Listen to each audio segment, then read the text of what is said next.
Olá, eu sou Cíntia Filgueira, nutricionista materna infantil, e criei esse canal para ajudar famílias nesse mundo que é a alimentação infantil. Então, hoje eu separei 4 pontos que podem influenciar diretamente na seletividade alimentar do seu filho futuramente.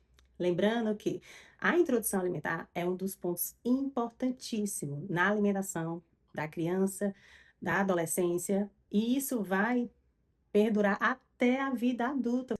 Então, eu trouxe alguns pontos hoje para aquelas pessoas que começaram, mães que começaram a introdução alimentar agora, ficarem atentas nesses pontos. O primeiro ponto que eu trouxe: oferecer somente o que a criança gostou na introdução alimentar. Então, você está ali oferecendo, percebeu que a criança gostou de banana. Então, você passa a oferecer banana todos os dias. Isso vai influenciar diretamente no gosto daquela criança. Porque se você oferece só um tipo de fruta, ou dois ou três, ela vai gostar somente daquilo que você oferece. E já emendando em outro ponto que eu trouxe, as substituições. As substituições, quando a criança não gosta de algo, o que que a família faz?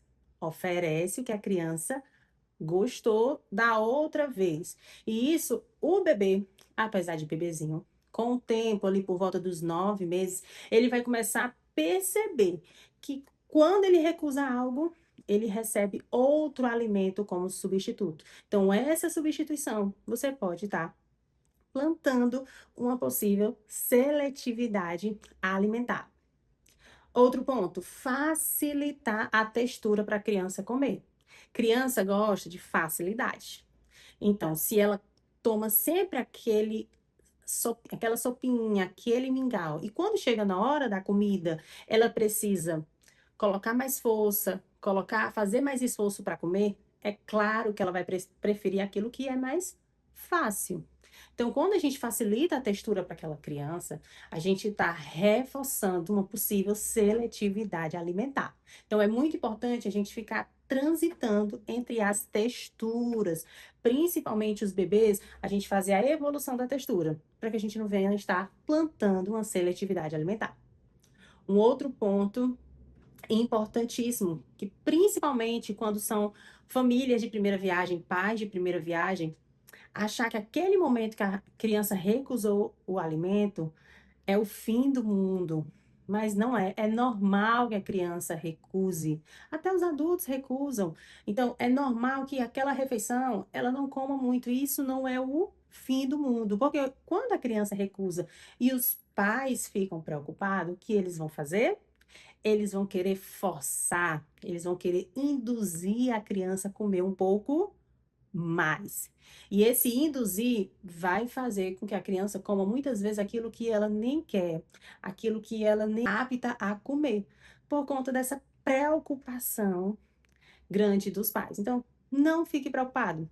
Se seu filho não comeu uma refeição, outra refeição, não fique preocupado. A gente vai se preocupar em outras situações que a gente também pode trazer isso em um outro vídeo. Um outro ponto que eu trouxe: oferecer alimentos antes do tempo, alimentos que não são para a idade da criança. Isso também reforça a seletividade alimentar. Então, oferecer bolachas, principalmente as salgadas, às vezes as famílias nem oferecem as doces por conta do açúcar, mas até as salgadas, elas também vão reforçar uma seletividade alimentar. Lembrando que até as salgadas, elas sim podem ter açúcar. Mas são alimentos que são mais palatáveis, porque são ricos em carboidrato. Então, às vezes, um pão, ou às vezes uma bolacha, ou qualquer outro alimento, um bolinho industrializado. Esses alimentos podem sim fortalecer uma seletividade alimentar. A gente está construindo o paladar desse bebê, dessa criança. Então, tudo aquilo que a gente planta durante esse período, a gente sim pode colher mais lá na frente. Então, a seletividade, se a gente não se atenta, ela pode ser plantada já na introdução alimentar. Se você gostou desse vídeo, deixe seu like, se inscreva no canal, comente, ative as notificações, envie para pessoas que você sabe que gosta desse assunto.